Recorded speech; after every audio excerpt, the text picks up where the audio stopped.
والسائلین وفی الرقاب وأقام الصلاة وآتى الزكاة والموفون بعهدهم إذا عاهدوا والصابرين في البأساء والضراء وحين البأس أولئك الذين صدقوا وأولئك هم المتقون. صلوات.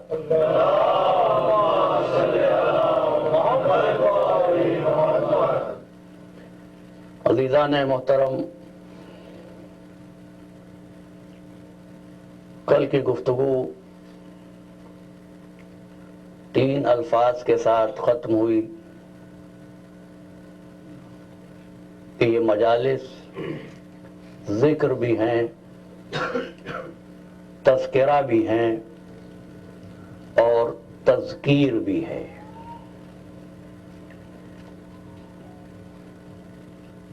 اور ہم نے اپنی اس تمہیدی گفتگو کے لیے سورہ مبارکہ بقرہ کی ایک آیہ وافی ہدایہ کو تلاوت کیا، اور ہم عنوان کی طرف بڑھتے ہوئے کل سے انشاءاللہ سورہ مبارکہ نور کی آیات کو تلاوت کریں گے. اور پھر ذکر و تذکرہ و تذکیر یاد دلاتے ہوئے آپ سے عرض کروں کہ عبادت وہ نہیں ہے جس سے کوئی مخصوص عمل انجام دیا جا سکے، بلکہ عبادت وہ عمل ہے جو نجات کا ذریعہ بن جائے. اسی لیے ارشاد ہوا، اب ان آیات کا ترجمہ سن لیجئے.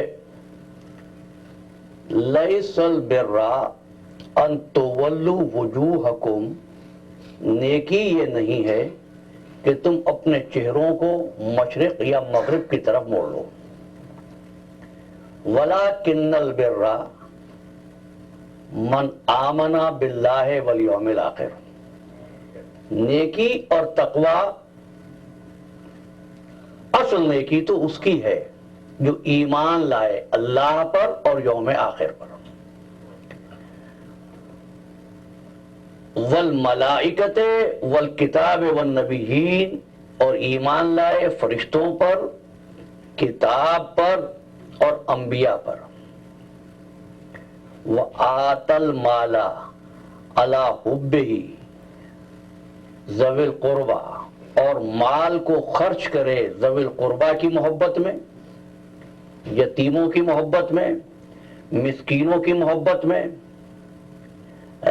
سفر کے ساتھی کے لیے اور لوگوں کی گردن چھڑانے میں.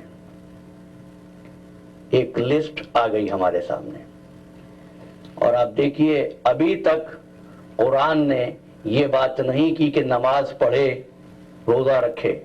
نہیں، جتنے معاملات ہیں یہ خالق سے متعلق نہیں ہے، بندوں سے متعلق ہے. پھر ارشاد ہوا کہ جب بندوں کے حقوق ادا کر چکے، وہ اقام الصلاۃ وآت الزکاۃ، نماز قائم کرے، زکوٰۃ دیتا رہے. والموفون بعہدہم اذا عاہدوا، اور جب کوئی عہد کرے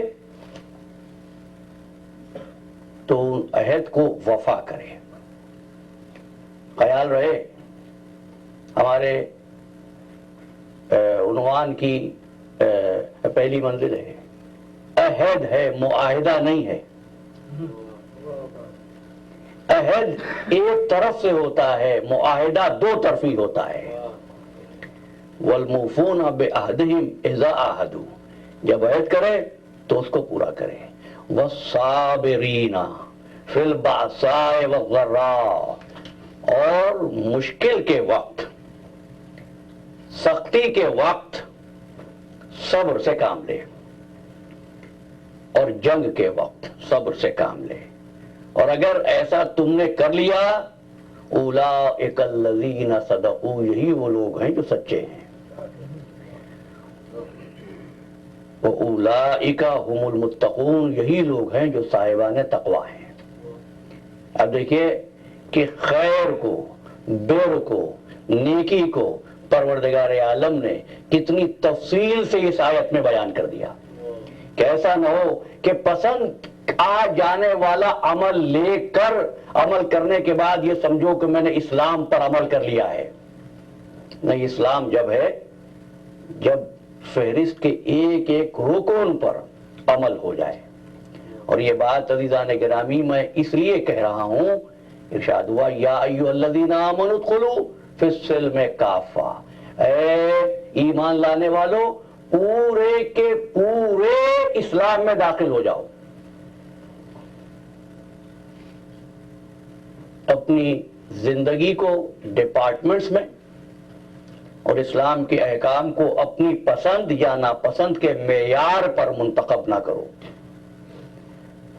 میں نے کل کی گفتگو میں جو امور آپ کی خدمت میں پیش کیے تھے، ان امور سے میری مراد، میرا مقصد آپ کے اذہان کو متوجہ کرنا تھا، تنقید کرنا نہیں تھا، نصیحت کرنا۔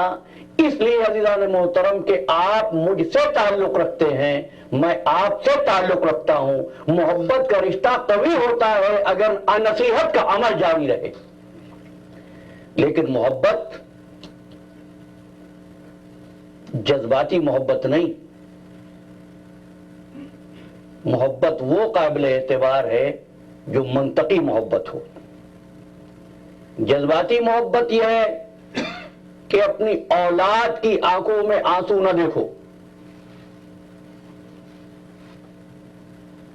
منطقی محبت یہ ہے کہ اگر صبح کو چھوٹا بچہ اسکول جاتے ہوئے رونے لگے تو اس کو رونا برداشت کرو، لیکن اسکول بھیجو۔ بھئی نہیں چاہتے نا بچے کو تکلیف پہنچے، لیکن ایک ایسی منزل آ گئی جہاں سرجری ضروری ہو گئی، اب جان بوجھ کر سمجھ کر بچے کو سرجن کے حوالے کیا جا رہا ہے۔ کیا ہے؟ منطقی محبت ہے۔ تو دین کو منطقی محبت کے اعتبار سے سمجھو، جذباتی محبت کے لحاظ سے نہ سمجھو۔ عزیزان گرامی، اس لیے کہ دنیا کا کوئی کام بھی خواہ مکمل ہو یا ادھورا رہے اس کا فائدہ ہوتا ہے، لیکن دین کے امر کا اس وقت تک فائدہ نہیں ہوتا جب تک کہ وہ مکمل نہ ہو۔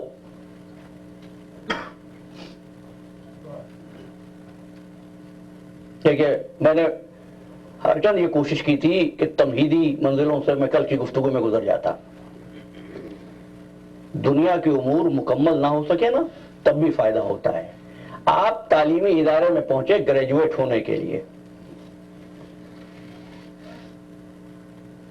ماسٹر ڈگری حاصل کرنے کے لیے، کیا ہوا بھائی؟ ایک سال ہی میں کچھ ایسے حالات پیش آئے کہ ڈگری مکمل نہیں ہو سکی، لیکن جتنا پڑھ لیا ہے نا وہ تو بہرحال کام آئے گا۔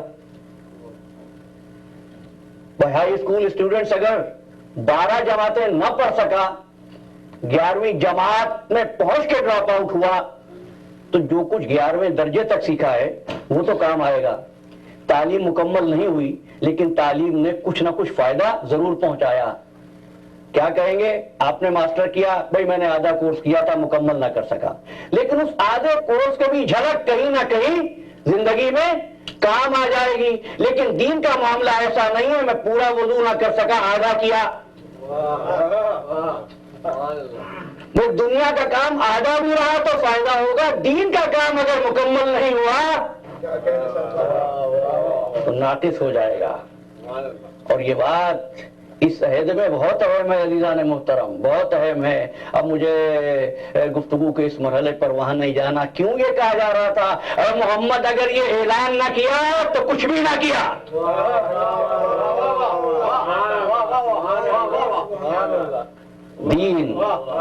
دین جب مکمل ہو، دینی امر جب کامل ہو، یہاں تک اگر یہ بات پہنچا سکا ہوں تو پھر یہ سن لو کہ اس متمدن عہد میں یہ بات اس لیے زیادہ اہم ہے کہ اب چالیں ٹریکس دین کے نام پر چلی جا رہی ہیں۔ باطل نقصان نہیں پہنچا سکتا اگر باطل اویا ہو، باطل نقصان پہنچا دیتا ہے اگر باطل حق کا لباس اوڑھ لے۔ اسی لیے ارشاد ہوا لا تلبسوا الحق بالباطل، دیکھو باطل کو حق کا لباس نہ پہنانا، وَتَكْتُمُوا الْحَقَّ، اور حق کو نہ چھپانا، انتم تعلمون، اگر جانتے ہو تو حق کو نہ چھپانا۔ لیکن ہوا کیا؟ آج ملت اسلامیہ اس قدر حیران و پریشان کیوں ہے؟ کیوں؟ دین کے نام پر اب عالیشان عمارتیں بنائی جا رہی ہیں، تبلیغ کے نام پر کانفرنسیں ہو رہی ہیں، فتووں کی آڑ میں آسانیاں تلاش کی جا رہی ہیں، انٹرٹینمنٹ کے نام پر شاعر اسلام کی توہین کی جا رہی ہے۔ اور کیا کیوں جا رہا ہے؟ ہم چاہتے ہیں دین میں دلچسپی پیدا کر دیں۔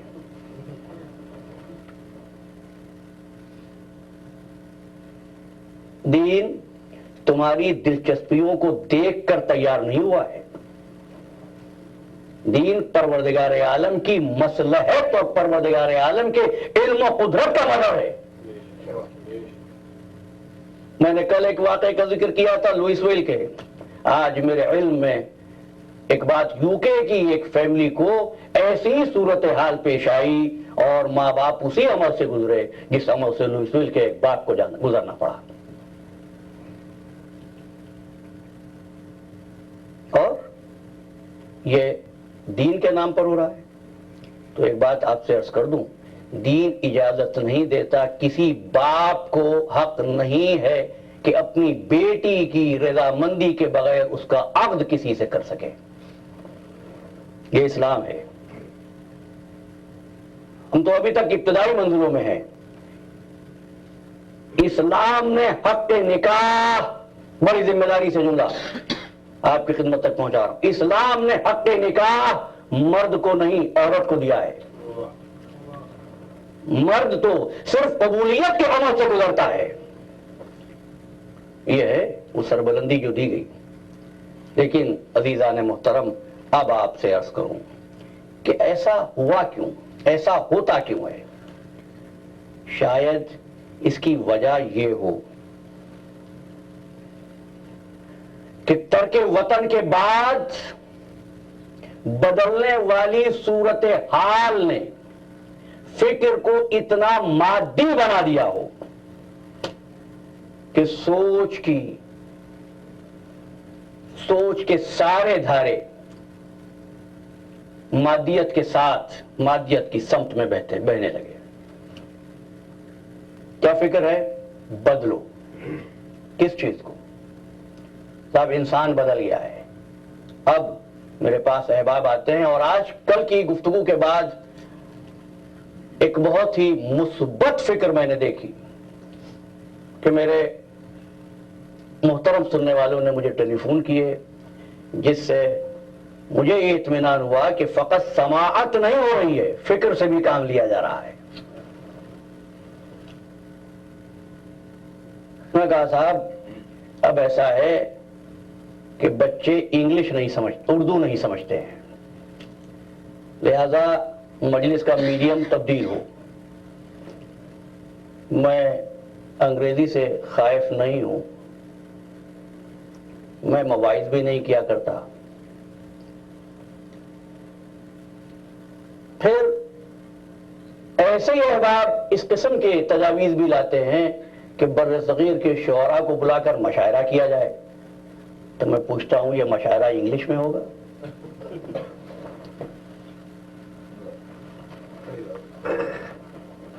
یا تو عزیزان محترم، یا تو احباب کو یہ سمجھ ہی نہیں ہے، یا محض ان کا کام یہ ہے کہ جو کیا جائے اس پر تنقید ہو۔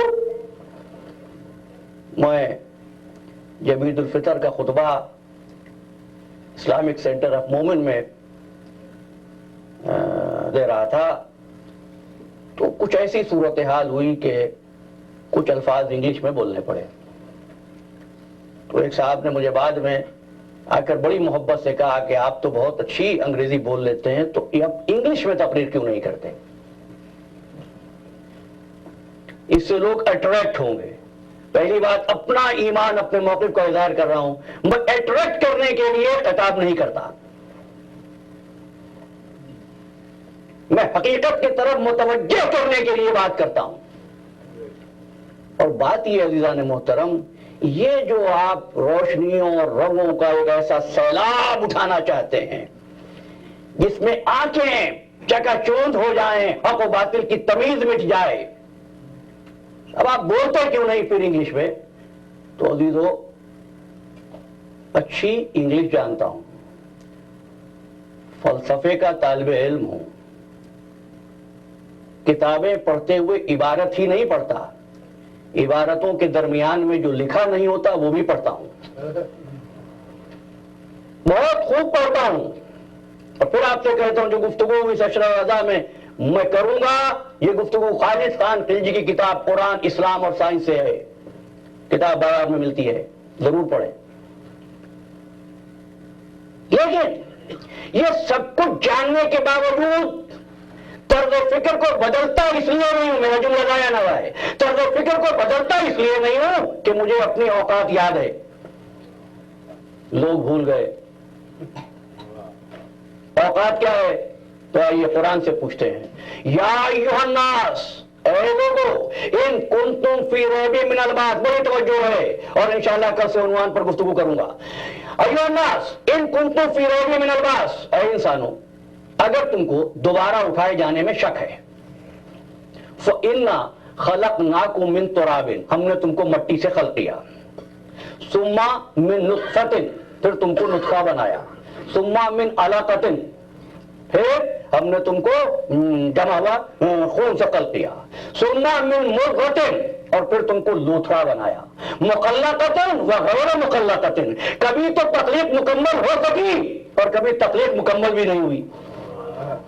تم کر لیتے تخلیق مکمل؟ نہیں، تمہاری کوششوں کو دخل نہیں ہے، وہ خالق ہے جس کی قدرت ہے. مخلقۃ وغیر مخلقۃ لنبین لکم، اور کرتے اس لیے ہے تاکہ تم پر اپنی قدرت کو کھول دیں، تم پر اپنی قدرت کو کھول دیں. پھر کیا کرتے ہیں؟ وَنُقِرُّ فِي الْأَرْحَامِ مَا نَشَاءُ إِلَىٰ أَجَلٍ مُّسَمًّى، عورتوں کے بطن میں حمل ٹھہراتے ہیں اور جب تک چاہتے ہیں اس کو اجل مسمى، ایک وقت تک کی مہلت دیتے ہیں. ثم نخرجکم طفلا، پھر بچہ بنا کر تم کو وہاں سے نکالتے ہیں. ثم لتبلغوا، سورہ ہے، ثم لتبلغوا اشدکم، تاکہ تم جوانی تک پہنچو. وَمِنْكُمْ مَنْ يُتَوَفَّى، تم میں سے بعض لوگ تو بڑھاپا آنے سے پہلے ہی مر جاتے ہیں. وَمِنْكُمْ مَنْ يُرَدُّ إِلَى الْأَرْذَلِ الْعُمَرِ، اور تم میں سے بعض وہ ہیں جو بڑھاپے تک پہنچتے ہیں. قرآن نے بڑھاپے کا لفظ نہیں کیا، استعمال نہیں کیا، کیا کہا؟ ارذل العمر، عمر کے انتہائی پستی پر پہنچتے ہیں. نہیں، بات واضح نہیں ہوئی. دیکھو، کبیر کا مطلب ہے بڑا، اکبر کا مطلب سب سے بڑا، صغیر چھوٹا، اصغر سب سے چھوٹا، ٹھیک ہے نا. رضیع کا مطلب کیا ہوتا ہے؟ میں چاہ رہا ہوں مجھے نہ کہنا پڑے. رضیع کا مطلب کیا ہوتا ہے؟ کمینہ. وہ قرآن نے کہا ہے تو مجھے کیا حضور. اور ارذل کا مطلب کیا ہوتا ہے؟ انتہائی کمینہ. سمجھنا عزیزان محترم کہ جو جوانی سے بچ کے بڑھاپے کی طرف گیا، اگر جوانی میں سرمایہ و معرفت جمع نہیں کیا تو وہ بوڑھا تو ہوگا، بزرگ نہیں بنے گا. بڑھاپا اور چیز ہے، بزرگی اور چیز ہے. وہ بوڑھا ہوگا، بزرگ نہیں بن سکے گا. یہ نشانیاں ہم کھول کھول کر اس لیے بیان کر رہے ہیں کہ تم غور کرو. تم پیچھے اس لیے تو رہ گئے کہ تم غور نہیں کرتے ہو. وہ نجس نہیں ہے عزیزو، گناہگار ضرور ہے جو نماز نہیں پڑھتا. وہ نجس نہیں ہے، گناہگار ضرور ہے جو روزہ نہیں رکھتا. لیکن وہ نجس ہے جو عقل سے کام نہیں لیتا. اور میں نہیں کہہ رہا ہوں سورہ احزاب، ان شر الدواب عند اللہ، اللہ کے نزدیک نجس ترین مخلوق وہ ہے جن کے پاس آنکھیں ہیں دیکھتے نہیں، ذہن میں سوچتے نہیں. میلٹنگ پاٹ تھیوری چلے جا رہے ہیں. تیار ہیں بہنے کے لیے ہر آواز کی طرف کہ ہم کو اختیار دیا. پھر آواز دی قرآن, یا ایھا الانسان ما غرک بربک الکریم. تجھ کو کس چیز نے مغرور بنا دیا پروردگار سے؟ یا ایھا الانسان ما غرک بربک الکریم, تجھ کو کس چیز نے مغرور بنا دیا؟ کیا چیز مغرور بناتی ہے؟ میں نے آپ سے پہلے کہا بیٹرمنٹ آف لائف کے بعد جو زندگی بدلی تو ہوا کیا؟ اب قرآن سے سنو. کلا ان الانسان لیطغی, بھائی میں کسی کی اوقات پر اپنے طرز و فکر سے اپنے ذہن سے تبصرہ نہیں کر رہا ہوں. قرآن کہہ رہا ہے کلا ان الانسان لیطغی, یہ انسان بھٹکتا ہے, یہ انسان سرکشی کرتا ہے. کب؟ ہر وقت نہیں نا. کس وقت کرتا ہے؟ ارآہ استغنی, بڑی توجہ رہے, ارآہ استغنی, جب یہ صاحب ثروت ہو جاتا ہے, جب یہ صاحب دولت ہو جاتا ہے. ارآہ استغنی آسان کر دوں بچے سمجھ جائیں, جب یہ غنی ہو جاتا ہے. آپ سمجھے نا, کسی کا غنی ہونا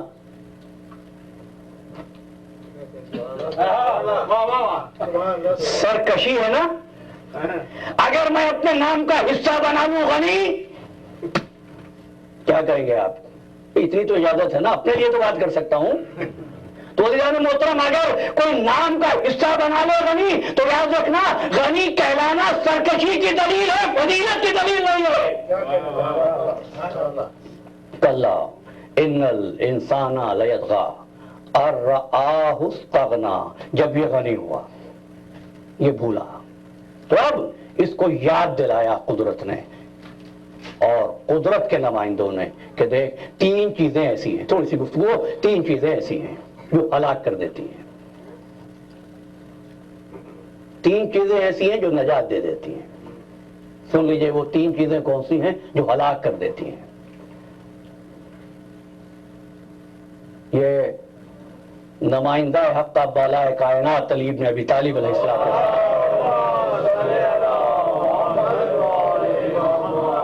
کہ دیکھ تین چیزیں یاد رکھ جو ہلاک کر دینے والی ہیں. پہلی چیز کیا ہے؟ اتباع الہوی وقول العمل, خواہشات کے پیچھے لگ جانا اور عمل سے اجتناب کرنا.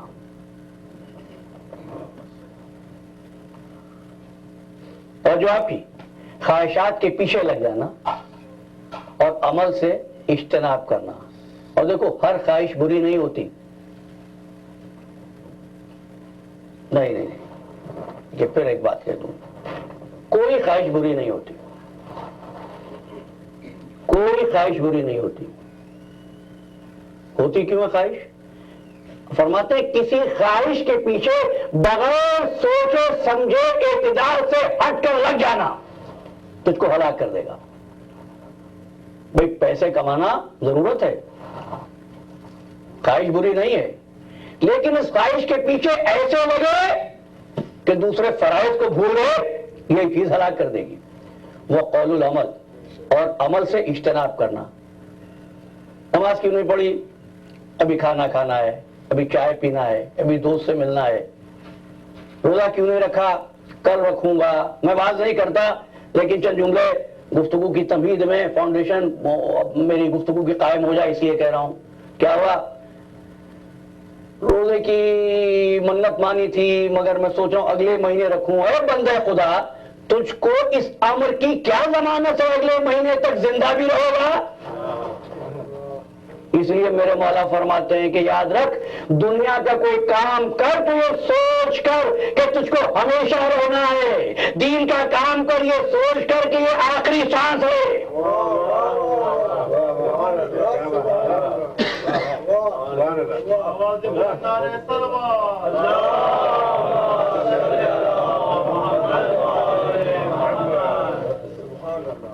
اتباع الہوی, خواہشات کے پیچھے لگ جانا, یہ ہے پہلی چیز جو ہلاک کرنے والی ہے. دوسری چیز فرماتے ہیں متا کو روکنا, بخل کرنا. بخل کرنا,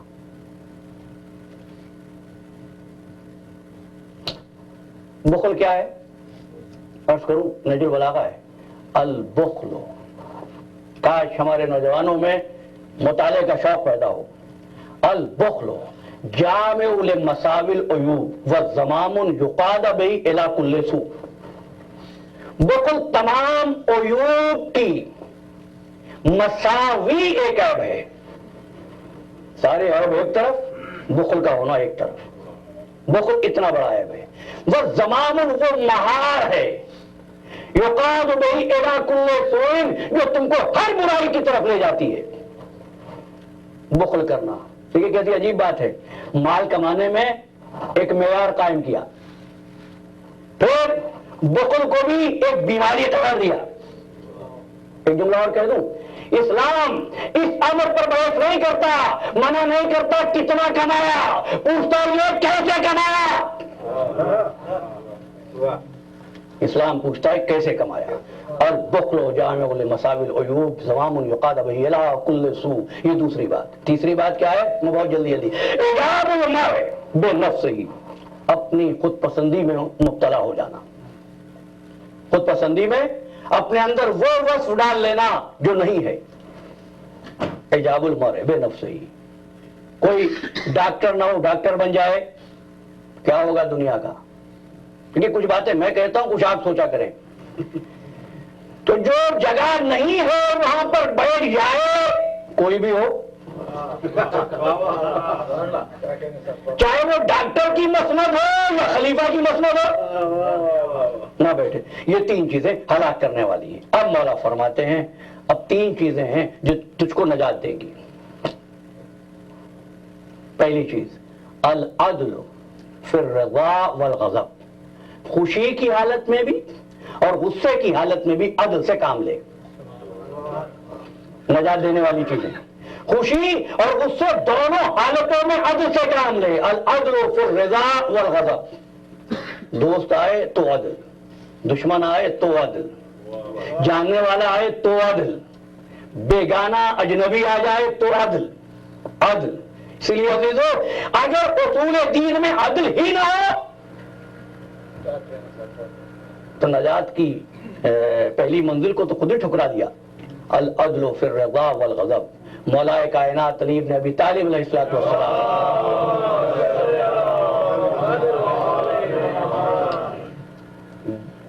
جنگ صفین میں ایک شخص صلوات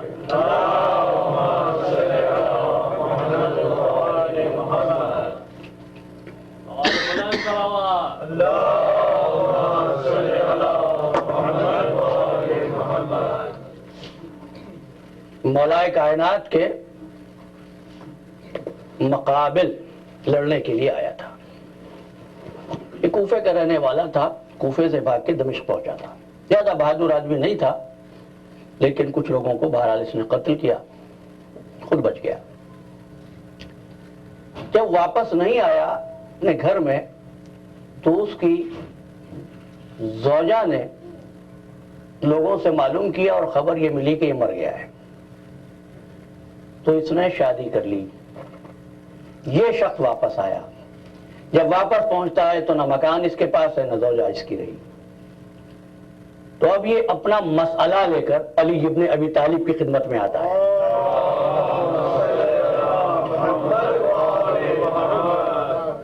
کون آ رہا ہے؟ دشمن۔ کس کے پاس؟ جس سے لڑا ہے۔ مولا کی خدمت میں حاضر ہوتا ہے، یا علی حاجت لے کر آیا ہوں، قربان علی تیری سخاوت کے اور تیری قضاوت کے۔ کہ تو وہی ہے نا جس نے صفین میں میرے اتنے آدمیوں کو قتل کیا تھا؟ لیکن علی کی ذات کیسی ہے، دشمن اب بھی کتنا بھروسہ کرتا ہے۔ کہنے لگا یا علی کیا میری جنگ تجھ کو میرے معاملے میں عدل سے روک دے گی؟ کہا نہیں، علی نے تو کسی امر میں اپنے آقا کے خلاف نہیں کیا۔ تو جس آدمی نے اس کی زوجہ سے شادی کی تھی اس کو بلایا اور اس کے بعد تصدیق کی کہ تو نے شادی کی ہے، اس کی زوجہ سے پوچھا، اس کے بعد فرمایا کہ آج سے تیرے لیے دوسرے شوہر کے پاس جانا حرام ہے، بس عدت سے رہو اور عدت کے بعد اپنے پہلے شوہر کے ساتھ رہو۔ مسئلہ حل ہو گیا۔ یہ نجات دینے والی کون سی چیز میں نے آپ کی خدمت پیش کی؟ العدل فی الرضا والغضب، عدل سے کام لو۔ دوسری بات مولا فرماتے اقتصد فی الفقر والغنا، اقتصد فی الفقر والغنا، ناداری کی حالت میں اور دولت مندی کی حالت میں میانہ روی سے کام لو، اقتصاد سے کام لو. یہ نہیں کہ پیسے کم ہے تو سوچ سوچ کے خرچ کر رہے ہیں، وہاں بھی خرچ نہیں کر رہے جہاں کرنا ہے. دولت آ گئی تو فضول خرچی کر رہے ہیں. عزیزان محترم، ملت اسلامیہ کے 60% سے زیادہ مسائل اقتصادیات کے نہ ہونے کی وجہ سے ہیں کہ اپنی بیٹی کی شادی پر 50 لاکھ خرچ کر دیا. کاش یہ سوچا ہوتا کہ اپنی بیٹی کو 5 لاکھ دوں گا، باقی سے کسی غریب کی بیٹیاں بیائی جائیں گی. اور مولا فرماتے ہیں، ایک جملہ اور سنو گے، فرماتے ہیں لوگوں اپنے بھائیوں کو کفر سے بچاؤ. کیسے؟ کیا کسی کو مجبور و محتاج نہ رہنے دو، کیونکہ غربت وہ بیماری ہے جو کفر تک لے جاتی ہے. اب سمجھ رہے ہیں صاحبان ثروت کی کتنی ذمہ داریاں. اقتصد فی الفقر والغنا، دوسری بات. اور تیسری بات جو مولا فرماتے ہیں، وقت نہیں ہے ورنہ وضاحت کرتا اور خوب وضاحت کرتا. تیسری بات فرماتے ہیں خوف اللہ فی السر والعلانیہ، اللہ کا خوف رکھنا اکیلے میں بھی اور بزم میں بھی، تنہائی میں بھی، جلوت میں بھی، خلوت میں بھی. اللہ سے ڈرنا، اللہ سے ڈرنا، اللہ کا خوف دل میں رکھنا. بات یہ بھی تو جس کے دل میں اللہ کا خوف ہوتا ہے اس کے دل میں پھر کسی اور کا خوف نہیں ہوتا.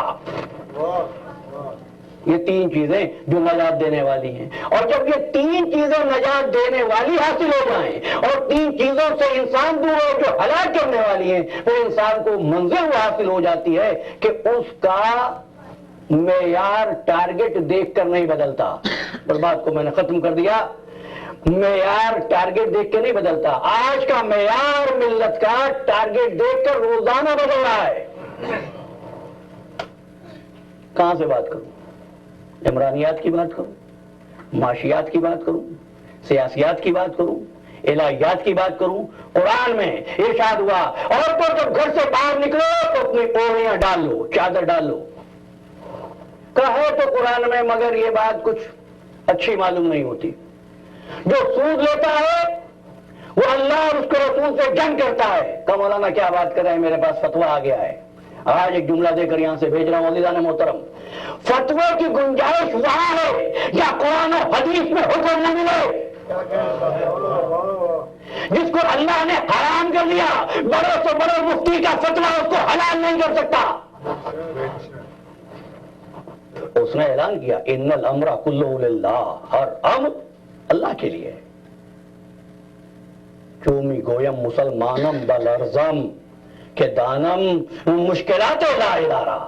الہ الہ الا اللہ کہہ دینا اتنا آسان تو نہیں ہے بھائی. ایسے مسلمانوں سے تو وہ کفار اچھے تھے جو یہ بات جان رہے تھے کہ میں اللہ کا نام زبان پر جاری کر لینے کا نام اسلام نہیں ہے، جھوٹے خداؤں کے انکار کا نام اسلام ہے. معیار کیسے بدلتا ہے؟ اب سے عرض کروں. معیار بادشاہت تھی تو ملت نے کہا، دیکھیے میں تاریخ کو کس طریقے سے دور حاضر کی تاریخ سے کنیکٹ کر رہا ہوں، میرے ساتھ رہیے گا. بادشاہت تھی تو کہنے لگے کہ بادشاہ ذل الہی ہوتا ہے. بادشاہت چلی گئی، جمہوریت آئی، کا اسلام تو جمہوری دین ہے. جمہوریت کو کسی آمریت نے ختم کیا، کا اسلام تو نام ہی آمریت کا ہے. یہ کون بدل رہا ہے؟ یعنی خود بدلنے پر تیار نہیں ہے. دیکھیے پھر آپ سے کہہ رہا ہوں، میری گفتگو سیاسی نہیں ہے. دیکھیں تو زمانے کو اگر اپنی نظر سے افلاک منور ہو تیرے نور سحر سے. سمجھو، غور کرو. اغیار کے افکار و تخیر کی گدائی کیا تجھ کو نہیں اپنی خودی تک بھی رسائی؟ پیران کلیسا کی کرامت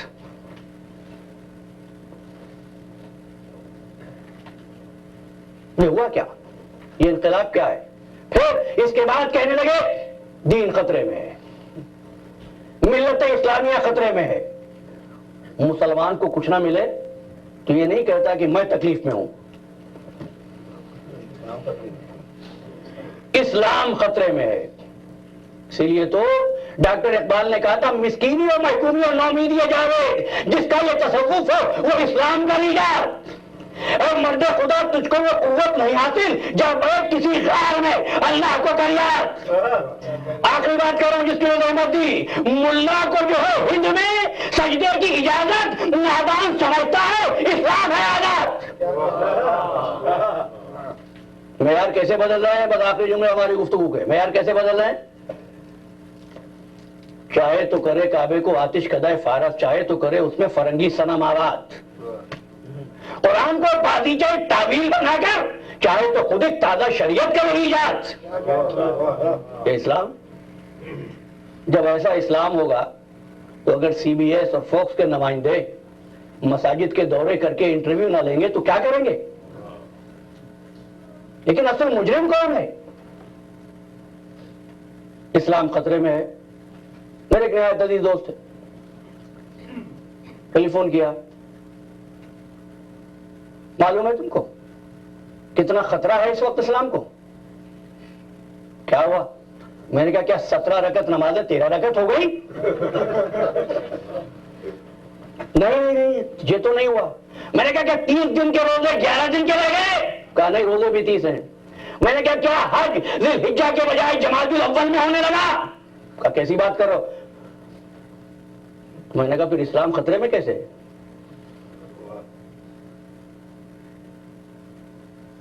کیا زکات کی بندش ہو گئی؟ کہا تم زکات کو نہیں مانتے ہو.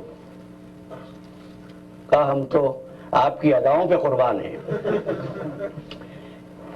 اس سادگی پہ کون نہ مر جائے ہے خدا, لڑتے ہیں اور ہاتھ میں تلوار بھی نہیں.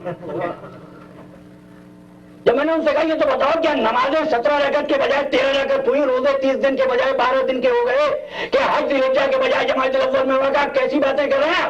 دیکھ نہیں رہے عراق ہاتھ سے نکل گیا, افغانستان ہاتھ سے نکل گیا. میں نے کہا یہی تو المیہ ہے. کل ملکوں کی فتح کو اسلام سمجھا تھا, آج ملکوں کے زوال کو اسلام سمجھ رہے ہو. ہم نے نہ کل فتوحات کو عروج اسلام سمجھا, نہ آج حکومتوں کو معراج سمجھا. یہ تو آپ کا ٹارگیٹ ہے عزیزان محترم. ہم اگر کچھ کہیں گے تو آپ کہیں گے تنقید ہے, میری گفتگو سیاسی نہیں ہے. آپ ہی نے تو کل تک کہا تھا عورت کی حکمرانی ناجائز ہے. آج ایک عورت کی موت مملکت کے استحکام کا خطرہ کیسے ہو گئی؟ ہم تاریخ خوب پڑھتے ہیں, لکھا ہوا بھی پڑھتے ہیں, چھپایا ہوا بھی پڑھتے ہیں. یہ ہوا کیا عزیزان محترم؟ کہا کہ بات کرنا مشکل ہے. کہ بات کرنا مشکل نہیں, بات دلیل سے ہو. جادل باللتی ہے احسن, ہم سے احسن طریقے سے بات کرو. ہم پوچھنا صرف یہ چاہتے ہیں کہ اگر کسی اسلامی ملک کی حکومت کے کمزور ہونے سے اسلام خطرے میں پڑ جائے تو اسلام تو پھر حکومت کا نام ہوا نا. ہم تو اس دین پر چلنے والے ہیں جہاں رہنماؤں نے بتایا کہ تخت و تاج ہماری منزل نہیں, تخت و تاج ہماری ٹھوکروں پر ہے. ہم نے کل بھی مذمت کی تھی کہ نہ عورت کا میدان میں آنا جائز, نہ اونٹ پر بیٹھنا جائز. ہمارا موقف کبھی نہیں بدلا. تم نے یہ کہا کل تک یہ مجاہد تھا, اور جب پہاڑ کے اندر چھپ گیا کہنے لگے دہشت گرد ہے. کل تک یہ مجاہد تھا, آج دہشت گرد ہے.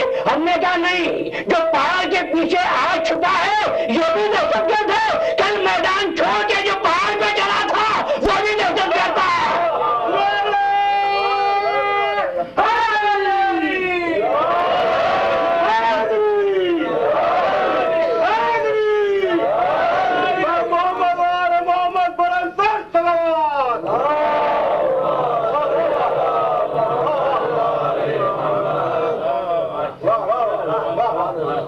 ہمارا موقف کبھی نہیں بدلا. کاش اتنی سی بات تو سیکھ لی ہوتی. وَاتَّبَعَ هَوَاهُ فَمَثَلُهُ كَمَثَلِ الْكَلْبِ. میں بہت تک گیا. یہ دوڑنے والے خواہشات کے پیچھے. فَمَثَلُهُ كَمَثَلِ الْكَلْبِ، یہ کتے کی مانند ہے. کل گفتگو یہیں سے شروع کروں گا. کمثل الکلب، یہ کتے کی مانند ہیں. کس طرح؟ اگر ان کو پشکارو تب بھونکیں گے، اگر دھتکارو تب بھونکیں گے. سورہ اعراف ہے، میرا بیان نہیں ہے، میرا فلسفہ نہیں ہے، یہ قرآن ہے. ہاں ایک بات جو سوچتا ہوں، قرآن نے مثال دی فَمَثَلُهُ كَمَثَلِ الْكَلْبِ، مذمت کتے کی نہیں کی، انسان کی ہے.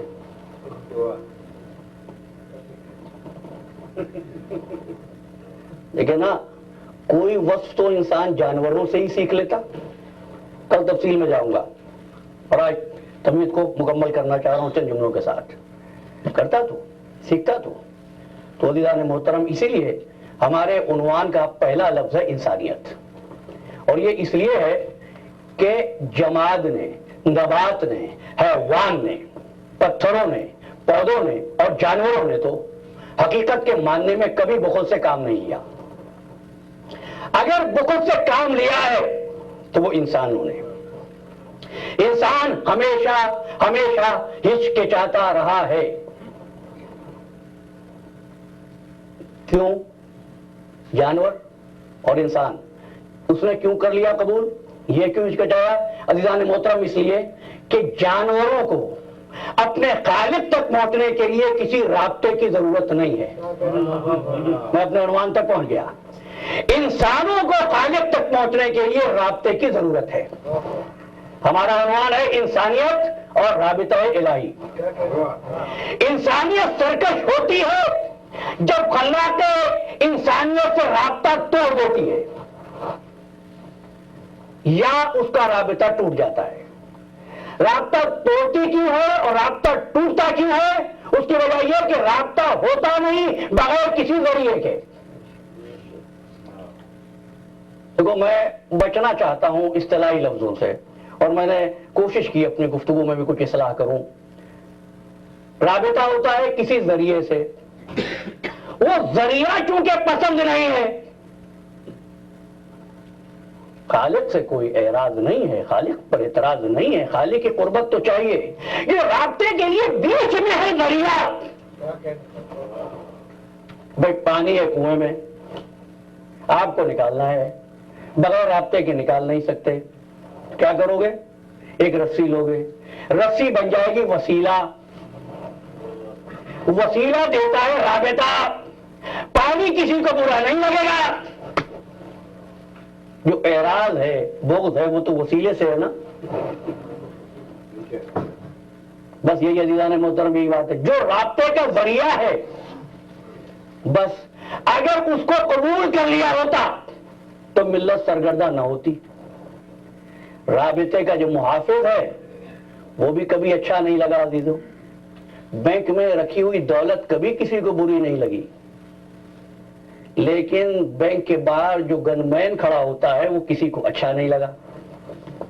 سمجھ کیوں عزیزان محترم؟ اس لیے کہ اس کی حفاظت کر رہا ہے. اب سمجھ رہے ہیں آپ؟ رسول کسی کو کسی کی آنکھوں میں کھٹکا نہیں، رسول کا محافظ کسی کو بھایا نہیں. سمجھے نا؟ مجھے گفتگو کے اس مرحلے پر وہاں تک نہیں جانا ہے. ابو طالب کا اسلام کیا ہے؟ بھائی دولت سے پیار ہے، محافظ دولت سے بڑھ گئے. بس یہی بات ہے. رسول ہو دولت، ابو طالب ہو اس دولت کے محافظ. انسانیت اور رابطہ الہی عزیزان محترم، بس عزیزان محترم 60 ہجری میں کسی چیز کی کمی نہیں تھی. عبادت ہو رہی تھی، قرآن کی تلاوت ہو رہی تھی، نمازیں پڑھی جا رہی تھی، حج ہو رہا تھا. اگر کسی چیز کو بھولے تھے، رابطہ الہی ٹوٹ گیا تھا اس لیے کہ جو ذریعہ تھا اس کے مقابلے پر آ گئے تھے. اور قرآن آواز دے رہا تھا، یا ایھا الذین آمنوا استعینوا بالصبر والصلاۃ ان اللہ مع الصابرین. بس آخری جملہ ہے، اے صاحبان ایمان مدد مانگو صبر سے اور نماز سے. اللہ تو نماز پڑھنے والوں کے ساتھ ہے، ایسا کہا ہے. میں نے جان بوجھ کے لفظ بدلا ہے آپ کو متوجہ کرنے کے لیے، صبر کرنے والوں کے لیے. وہ جب ارشاد ہی ہے کہ مدد مانگو صبر سے اور نماز سے، تو یہ بھی ہو سکتا تھا اللہ نماز پڑھنے والوں کے ساتھ ہے، کیا نہیں؟ مدد مانگو صبر سے اور نماز سے، اللہ صبر کرنے والوں کے ساتھ ہے۔ میری کل کی گفتگو صبر کس کی صفت ہے؟ اللہ نے محترم بس بات یہ، نمازیں دونوں طرف تھی، عبادت دونوں طرف تھی، تلاوت قرآن دونوں طرف تھی، بس صبر کا فارغ ایک طرف تھا۔ اس نے کہا میں وقت کا وارث عصمت بتاؤں گا کہ رابطہ الہی کے لیے تم کو ہماری ضرورت ہے۔ اگر چاہتے ہو سرکشی سے نکل کر، گمراہی سے نکل کر، ہلاکت سے نکل کر نجات کی طرف آؤ تو میرے دامن سے وابستہ ہو جاؤ۔ اور دیکھو میں کریم ابن کریم ہوں، کیسی بھی غلطی ہوگی معاف کروں گا، صدق دل کے ساتھ آؤ۔ عزیزو بس یہ صفِ اعضاء گناہوں سے بخشش کی جگہ ہے، توبہ کی جگہ ہے۔ اس مجلس میں جو آتا ہے اس کے گناہ معاف ہو جاتے ہیں، اس کے گناہ معاف ہو جاتے ہیں۔ کبھی بھی نہ سوچا کرو کہ ہمارے گناہ بہت بڑے ہیں، کیا جاؤ، کیا سنوں، کیا بدلوں، نہیں، کتنا ہی بڑا گناہ ہو۔ اور پھر کہتا ہوں اس سے بڑا گناہ کسی کا کیا ہوگا جیسا گناہ حور نے کیا تھا؟ معلوم ہے آپ کو حور کا گناہ کیا تھا؟ حور نے علی کی بیٹی کا دل دکھایا تھا، جس کے لیے حور کے اپنے الفاظ یہ ہے کہ جب میں نے حسین کے گھوڑے کی لگام پہ ہاتھ ڈالا تو ہر محفل سے رونے کی آواز بلند ہوئی۔ مصیبت تو شروع ہو گئی تھی نا، یہ تھا حور کا گناہ، حور کی غلطی۔ حور ہی تھا جو حسین کو گھیر کر کربلا میں لایا، لیکن کیا ہوا عزیزو، جب یہ حور توبہ کرنے کے لیے آیا ہے،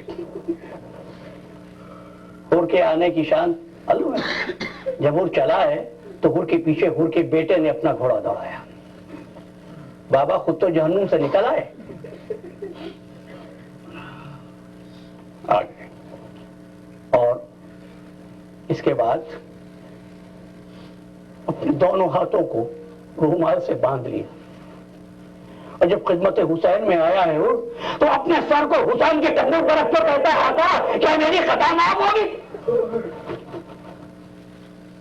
بس حور کی طرح آؤ اس فرش اعضا پر، کیا میری خطا معاف ہوگی؟ فرمانے لگے بھائی سر تو اٹھا میں دیکھوں تو کون ہے۔ کہ مولا یہ چہرہ اس قابل نہیں ہے کہ تجھ کو دکھایا جا سکے۔ اس کے بعد حور کو اٹھا کے گلے لگایا کہ میں نے بھی تجھ کو معاف کیا، رسول اللہ نے بھی تجھ کو معاف کیا۔ حور تیری ماں نے تیرا کیا اچھا نام رکھا تھا، تو دنیا میں بھی آزاد ہے اور آخرت میں بھی آزاد ہے۔ بس مجلس تمام ہو گئی۔ لیدو اگر گناہگار ہو تو حور کی طرح اس فرش پر آؤ، اگر سمجھتے ہو کوئی غلطی نہیں ہے تو حبیب کی طرح اس فرش اعضا پر آؤ۔ جب آؤ گے حبیب کی طرح حور کی طرح تو ہوگا کیا سنو گے؟ جب یہ دونوں آئے تھے نا تو ایک مرتبہ زینب نے اون محمد کو بلا کے پوچھا اون محمد یہ شور کیسا ہے؟ کہا اماں جس آدمی نے راستہ روکا تھا نا تو ایک مرتبہ کہتی علی کی بیٹی جا کے میرا سلام دو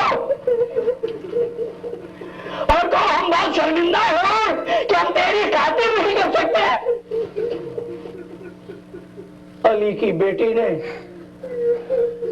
ان کو بھی سلام کہلوایا تھا، حبیب کو بھی سلام کہلوایا تھا۔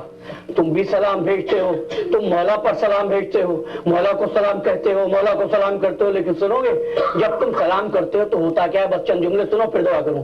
جب کہتے ہو السلام علیکم یا ابا عبداللہ تو قرآن کی آیت ہے کہ جب کوئی تم کو سلام کرے تو اس سے بہتر انداز میں جواب دو۔ یہ حکم معصوم کے لیے بھی ہے، جب کوئی سلام کرے تو اس سے بہتر انداز میں جواب دو۔ جب تم کسی معصوم کو سلام کرتے ہو، روایت کے جملے جب معصوم کو سلام بھیجتے ہو السلام علیکم یا ابا عبداللہ تو حسین پتہ کیا کہتے ہیں؟ جواب سلام کے ساتھ کہتے ہیں پروردگار سلام کرنے والے کی حاجت کو پورا کر دو۔ یہ قرآن ہے، یہ رابطہ الہی کی گفتگو ہے۔ ایک مرتبہ ایک کنیز نے حسین کو گلدستہ پیش کیا، آپ نے گلدستہ قبول کیا، فرمایا جا میں نے تجھ کو آزاد کیا۔ قریب بیٹے میں ایک شخص نے کہا مولا ایک گلدستے پر آزاد کر دیا، کہ اس کی نظر میں گلدستہ بہترین چیز تھے، میری نظر میں اس کی آزادی سے زیادہ بہتر چیز کوئی اور نہیں تھی۔ بس ادبار رو حسین کے مسائل پر، لیکن اس طرح رو جیسے کوئی بوڑھی ماں جوان بیٹے کی لاش پر ہوتی ہے۔ اگر چاہتے ہو کہ حسین تیرے جنازے میں آگے ہو تو حسین کے مسائل پر ہو۔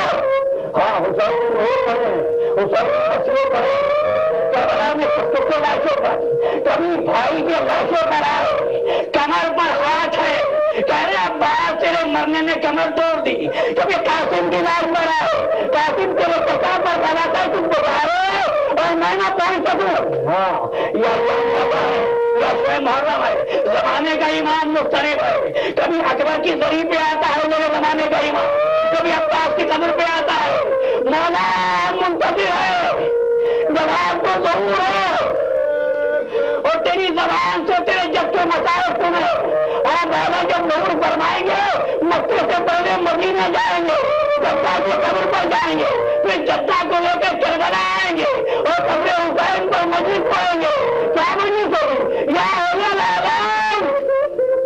دنیا میں رونے والا آدمی سن لو، زمانے کا امام تو ہوگا یا لوگوں جب حسین کو دل میں چاہا لوگوں دنیا میں میرے جب تک پیاسا شہید کرتی